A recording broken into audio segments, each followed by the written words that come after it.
We're in New Brunswick, our 4th stop on the road to 150, and we're so excited to see what makes this province special.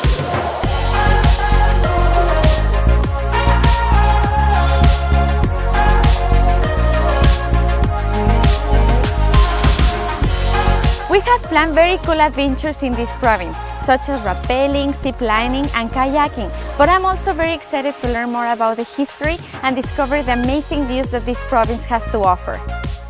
Our first day was awesome. We went rappelling and ziplining at Cape and Range. This is a place where you can have a full day of fun activities and enjoy amazing and beautiful views of the Bay of Fundy.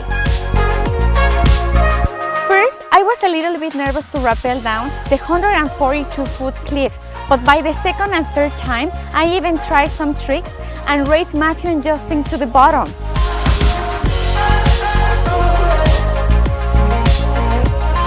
Woohoo! It was awesome! I want to do it again.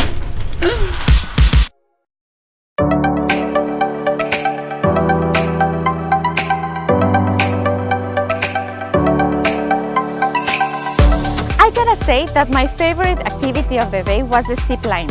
I guess I just like the feeling of freedom and that I can fly. I like it so much that I went zip lining again over a canyon in Grand Falls. I even got to try a different style called the Superman, where I lie down on my stomach, which makes you go faster.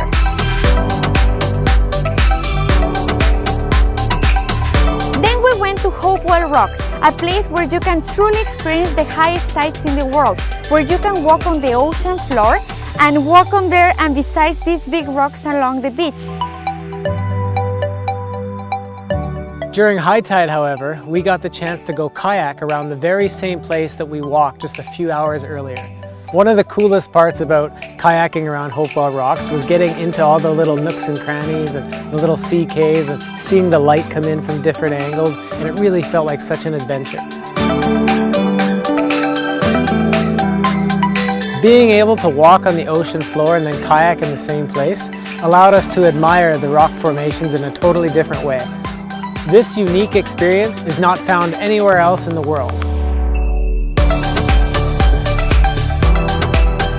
The rock that's formed these formations is really the product of erosion over 300 plus million years, and the giant tides as we know them here in the Bay of Fundy really didn't start until about 6,000 years ago.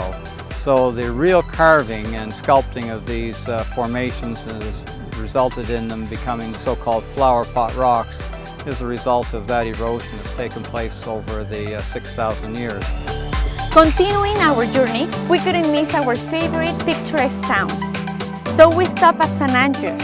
One of the things to do in St. Andrews is to visit this blockhouse, a national historic site where you can really experience the life in the barracks when the town needed to be protected against the Americans in the War of 1812.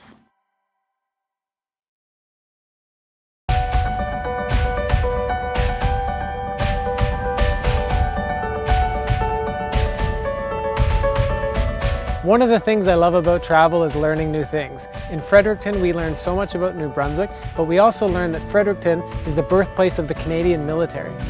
Just by chance, during our time in Fredericton, we happened to catch a ceremony of a change in commanding officer for the 2nd Battalion of the Royal Canadian Regiment. We got to see all kinds of military equipment. We even got to go inside a lab.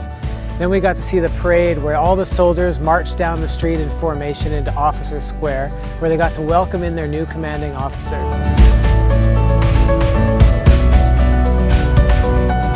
Being there really put it into perspective how much sacrifice and dedication these soldiers have given to our nation.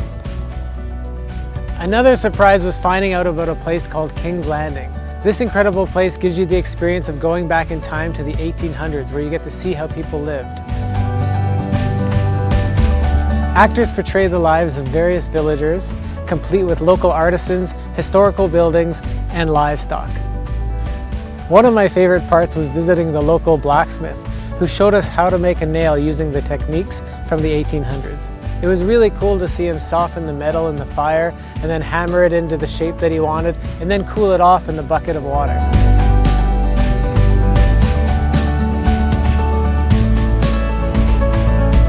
We loved meeting all the different villagers and going inside the general store to see how they used to shop back in the day. And Carl even got to help a woman with laundry. We got to pet some horses, and it really is a unique place if you really want to feel like what it was like back in the 1800s.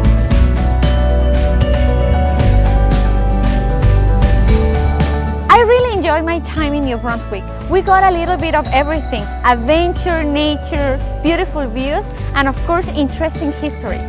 New Brunswick surprised me in so many ways. Whether you're kayaking Hopewell Rocks, rappelling down Cape Enrage, ziplining over Grand Falls, or admiring the views from Fundy National Park, there's no shortage of adventurous activities or places to get into nature. Thank you so much for watching this New Brunswick episode. We're very happy to share our love for Canada with you. To learn more about the best of Canada from coast to coast to coast, or to watch our other episodes from the Road to 150, head on over to mustdocanada.com.